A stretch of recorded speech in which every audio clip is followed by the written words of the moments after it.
दोस्तों नमस्कार, मैं हूं अमिताभ आनंद और आज का हिंदू एडिटोरियल का टॉपिक है पैंडेमिक रेजिलियंस। पैंडेमिक का जानते हैं, महामारी, और रेजिलियंस का मतलब होता है लचीलापन, यानी कि आपकी ऐसी शक्ति, the ability to rebound, to get back to the formal position, यानी कि पहले का पोजीशन में जो है फॉर्मल पोजीशन में आने का वो जो एबिलिटी होती है उसी को कहते हैं रेजिलियंस। और ये जो एडिटोरियल है ये है आपका इंडियन कॉन्टेक्स्ट में कि भारत में कैसी तैयारी रही है और क्या होना चाहिए उसी के बारे में। ठीक है, तो parliamentary panels call for a new health law post कोविड-19 is a kernel for reform. ये जो पार्लियामेंट्री पैनल्स का जो कॉल है for a new health law post कोविड-19, यानी कि कोविड-19 के बाद, यानी कि आपका कोरोना वायरस के बाद जो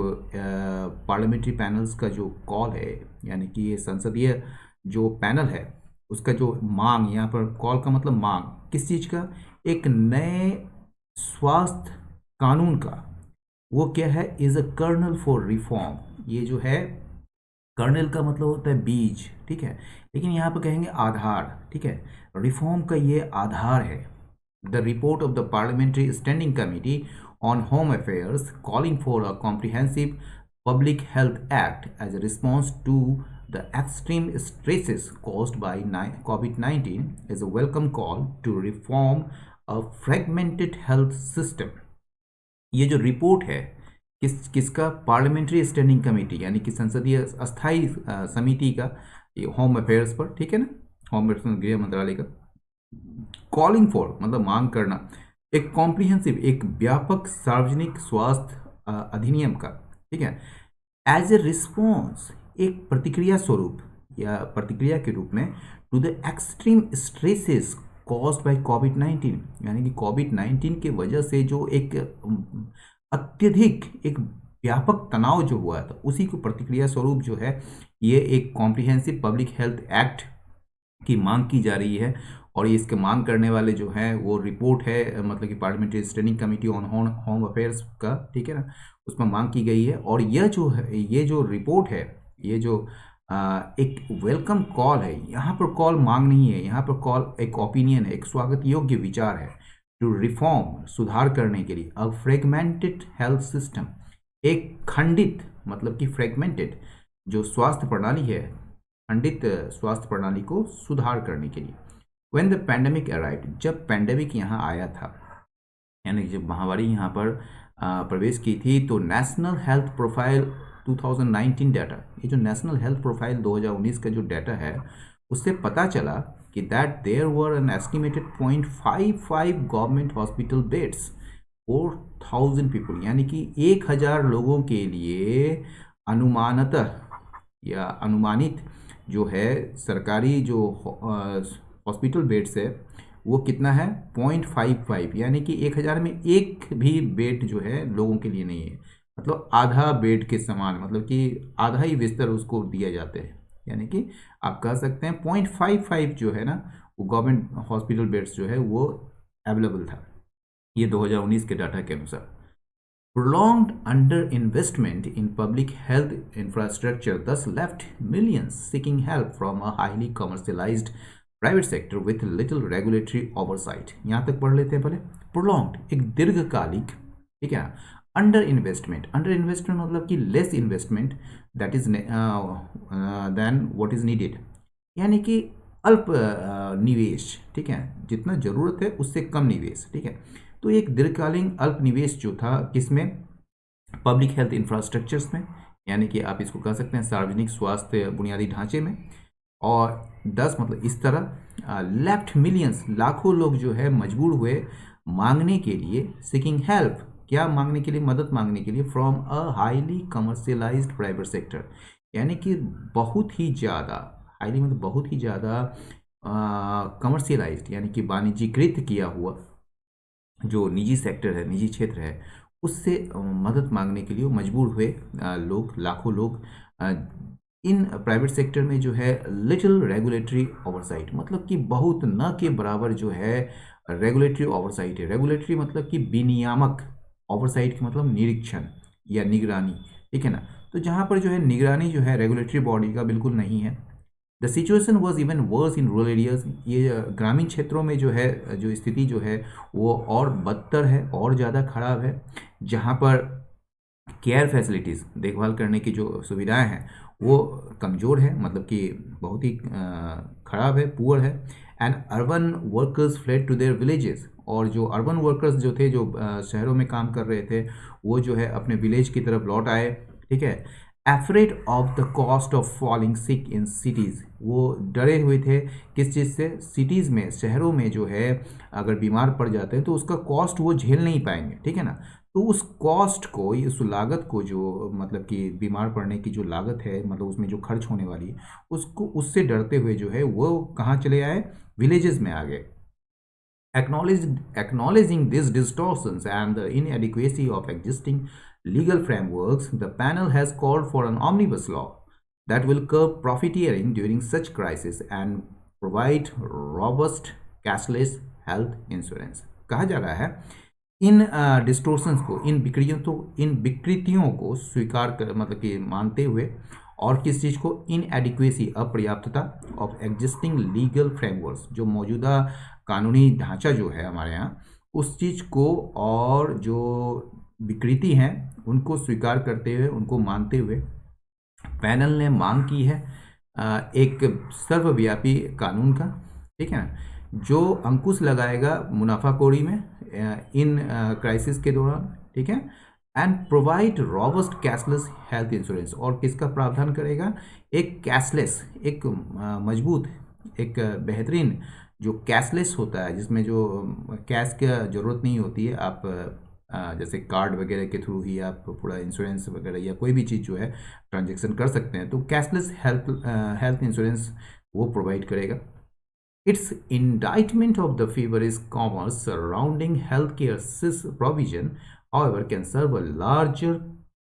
purpose if it covers overall system reform, addressing the structural asymmetry created by misguided policies। इसको समझिए। इट्स इंडाइटमेंट, इसको इंडिक्टमेंट नहीं पढ़िएगा, इंडाइटमेंट का मतलब होता है, दो मतलब होता है इसका। एक तो आरोप लगाना किसी पर, और एक होता है a sign that something bad is happening, या something bad is the case, यानी कि कुछ जो है खराब जो है वो है उसमें, तो संकेत होना खराब होने का। तो it's indictment of the feverish commerce, feverish का मतलब ओवर एक्साइटेड, अननेचुरली एक्साइटेड, ठीक है। फीवरिश का मतलब तो एक बुखार होता है, जो बुखार से पीड़ित होता है, लेकिन एक जो मतलब होता है अननेचुरली एक्साइटेड, या आप कह सकते हैं ओवर एक्साइटेड। तो ये जो ओवर एक्साइटमेंट है कॉमर्स को लेकर, ठीक है ना, सराउंडिंग हेल्थ केयर प्रोविज़न, ये जो हेल्थ केयर से संबंधित जो प्रोविज़न है, यानी कि स्वास्थ्य देखभाल से संबंधित जो प्रावधान है, उसमें जो एक फीवरिश कॉमर्स है, एक बहुत ही ज़्यादा एक्साइटमेंट है कॉमर्स को लेकर, मतलब कि वाणिज्य को लेकर, उसका जो एक संकेत है कि कहीं ना कहीं ये खराब है, ठीक है ना। However can serve a larger purpose, ये जो है एक बड़े उद्देश्य का जो है पूर्ति कर सकता है, यदि इसमें सारे, मतलब समग्र सिस्टम रिफॉर्म शामिल हो जाए, मतलब सारे सिस्टम रिफॉर्म जो है, यानी कि समूचा जो हेल्थ केयर सिस्टम जो है उसमें अगर रिफॉर्म को शामिल कर लिया जाए, तो ये एक लार्जर पर्पस को फुलफिल कर सकता है। एड्रेसिंग द स्ट्रक्चरल असिमेट्री, ये जो ढांचागत या संरचनात्मक जो असिमेट्री है, असमानता है, जो कि क्रिएटेड बाय मिसगाइडेड पॉलिसीज़, जो गुमराह किए हुए, यानी कि खराब पॉलिसीज़ जो थे, यानी कि मतलब कि मिसगाइडेड पॉलिसीज़ जो थे, ठीक है ना, या आप उसको कह सकते हैं गुमराह जो नीति थे, उसकी वजह से जो क्रिएट किए गए थे, उसकी वजह से जो हुए थे स्ट्रक्चरल असिमेट्री, यानी कि संरचनात्मक जो असमानता जो थी, उसको दूर करते हुए, एड्रेसिंग में दूर करना, निपटना। India has committed itself to covenants, covenants मतलब होता है फॉर्मल एग्रीमेंट्स, ठीक है ना, औपचारिक सहमति या अनुबंध कह सकते हैं, such as sustainable development goals. ये देखिए, सतत विकास के लक्ष्य जैसे जो औपचारिक अनुबंध है, ठीक है ना, उसके प्रति जो है भारत प्रतिबद्ध है, अपने आप को प्रतिबद्ध किया है, बट कंटिन्यूज टू इवेट, लेकिन ये जो है टालते रहा है किस चीज़ को? Making the right to health, यानी कि स्वास्थ्य के अधिकार को जो है एक फुल लीगल, एक पूर्ण रूप से कानूनी और जस्टिफिएबल राइट बनाने को लेकर जो है यह टालते रहा है under the national health policy, यानी कि राष्ट्रीय स्वास्थ्य नीति के तहत राइट टू हेल्थ को जो है पूरी तरह से लीगल और जस्टिफिएबल राइट बनाने को लेकर जो बात हो रही है, उस चीज़ को बनाने में जो है जो सरकार है हमारा इंडिया जो है वो इस चीज़ को टालते रहा है, इस चीज़ से बचते रहा है। ठीक है। Among the committees, among the committee's observation is the absence of insurance cover for many and oversight on hospitals to ensure that patients are turned away in a crisis such as COVID-19। अब देखिए among के मतलब के बीच होता है, लेकिन यहाँ में हम सब पढ़ेंगे। कमिटी का जो ऑब्जर्वेशन जो अभी तक रहा है, जो उनका जो ऑब्जर्वेशन रहा है, जो नोटिस उन्होंने किया है इस चीज़ को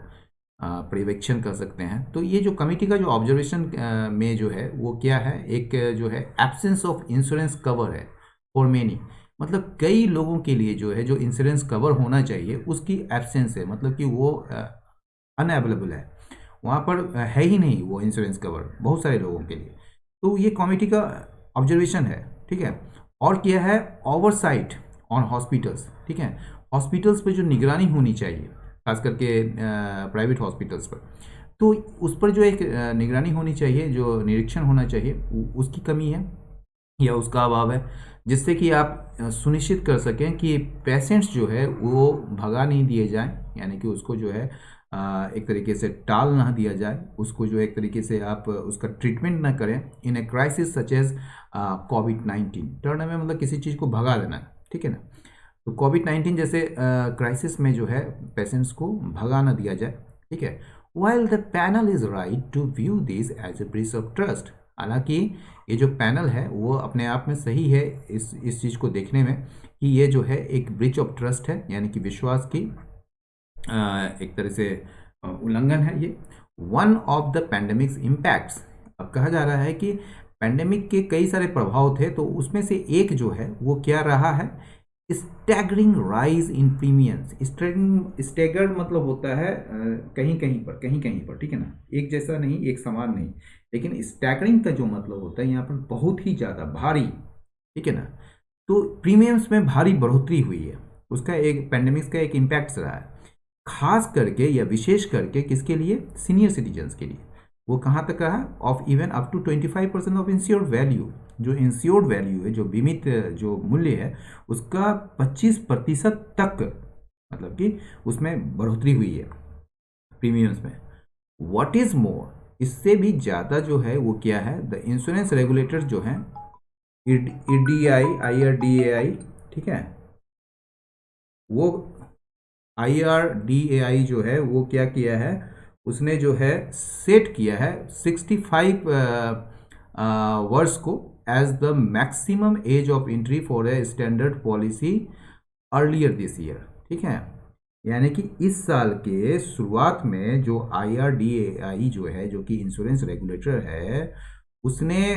स्टैंडर्ड पॉलिसी के लिए प्रवेश का जो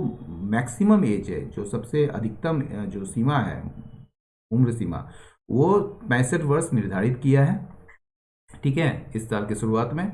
और इससे जो है ओल्डर अनइंश्योर्ड सिटीजन्स जो हैं वो प्रभावित हुए हैं। अनइंश्योर्ड मतलब जिसकी बीमा नहीं की गई है, तो जो पुराने अनइंश्योर्ड सिटीजन्स हैं वो प्रभावित हुए हैं।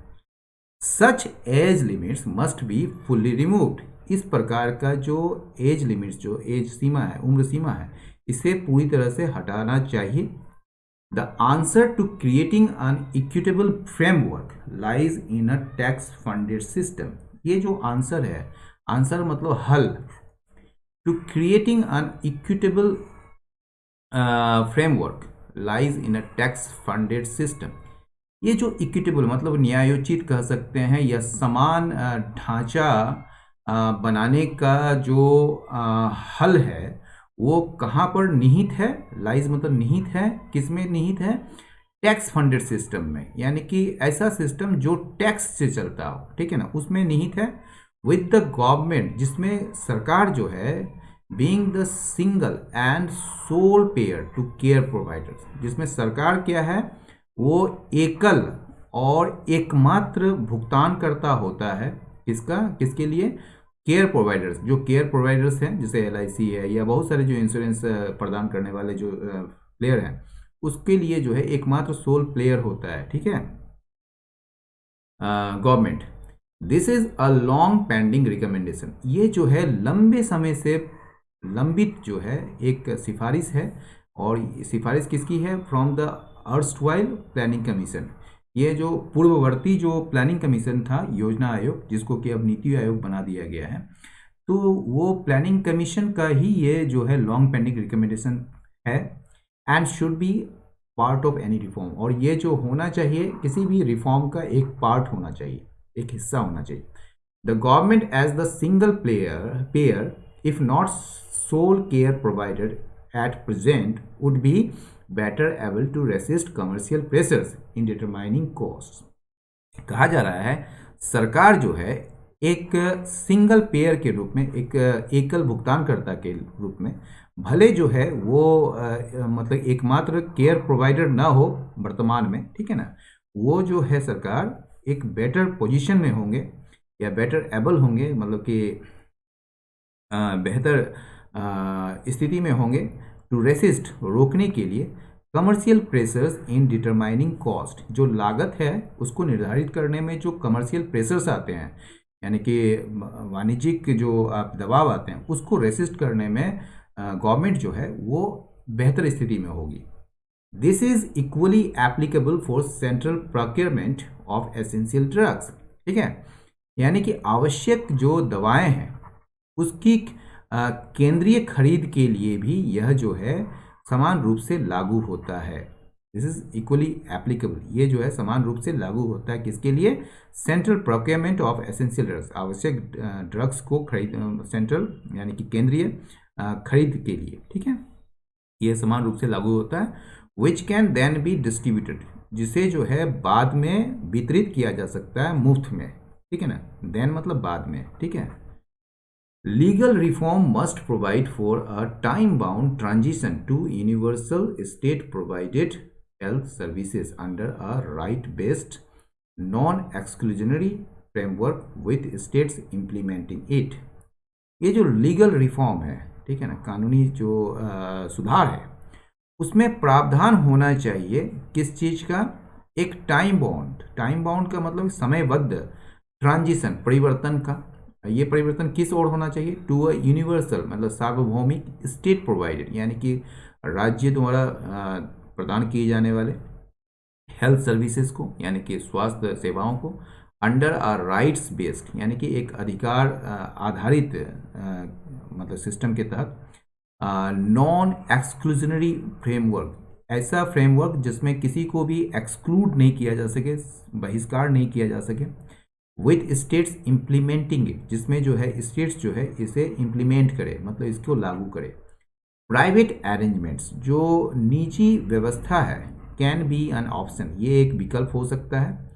COVID-19 has expose the dangers of excessive reliance on private tertiary care, यानी कि जो कोरोना वायरस जो है, यानी कि जो महामारी जो आई थी COVID-19, इसने उजागर कर दिया, इसने सामने ला के रख दिया किस चीज़ को, खतरे को, किस चीज़ के खतरे को, excessive reliance on private tertiary sector, यानी कि निजी तृतीयक केयर जो है, देखभाल की जो सुविधाएं प्रदान करने वाले जो मतलब हैं यूनिट, इकाई वगैरह जो होते हैं, उस पर अत्यधिक निर्भरता के खतरे को इसने एक्सपोज कर दिया है, ठीक है ना। तो COVID-19 हैज़ एक्सपोज्ड मतलब कि उसका उजागर कर दिया है खतरे को, खतरा किस चीज़ का, एक्सेसिव रिलायंस का, मतलब अत्यधिक निर्भरता का, निर्भरता किस चीज़ में, प्राइवेट टर्शियरी केयर में। टर्शियरी जो होता है जैसे प्राइमरी हो गया प्राथमिक, सेकेंडरी हो गया द्वितीयक, और टर्शियरी में तृतीयक, ठीक है ना। द करेक्टिव, इसका जो सुधार जो है वो कहाँ निहित है, इन रेजिंग पब्लिक स्पेंडिंग, सुधार कहाँ पर, ये जो करेक्टिव जो है वो कहाँ पर स्थित है, लाइस मतलब निहित है किस चीज़ में, raising public spending to the promise 2.5% of GDP on public facilities, यानी कि सार्वजनिक सुविधाओं में, सार्वजनिक स्वास्थ्य सुविधाओं पर जो जीडीपी का जो वादा किया गया है कि 2.5% जो है खर्च किया जाएगा, उस तक जो है पब्लिक स्पेंडिंग यानी कि सार्वजनिक खर्च को, सार्वजनिक व्यय को मतलब कि उस तक मतलब कि रेज करना, मतलब कि आप कह सकते हैं उसको बढ़ाना, ठीक है ना। हम ज़्यादा नहीं मांग रहे हैं, हम बस बस जीडीपी में जितना भी प्रॉमिस किया गया है, ठीक है, 2.5% पब्लिक फैसिलिटीज़ के लिए, बस उतना ही तक आप स्पेंड करें, ठीक है, तो आप सुधार आ जाएगा, ठीक है। तो वही कहा जा रहा है कि करेक्टिव जो है वो कहाँ पर निहित है, वो पब्लिक स्पेंडिंग को बढ़ाने में निहित है, जो कि वो कहाँ तक बढ़ाना है, to the promise 2.5% of GDP, मतलब जीडीपी का जो 2.5% जो प्रॉमिस किया गया है वहाँ तक बढ़ाना है पब्लिक फैसिलिटीज़ को लेकर, दैट आर यूनिवर्सली एक्सेसिबल, जो कि सार्वभौमिक रूप से यानी कि सभी के लिए जो है वो उपलब्ध है, एक्सेसिबल है। तो दोस्तों आज का एडिटोरियल नहीं समाप्त हुआ। अपनी राय अवश्य दें, लाइक करें, शेयर करें, सब्सक्राइब करें। बहुत बहुत धन्यवाद, नमस्कार।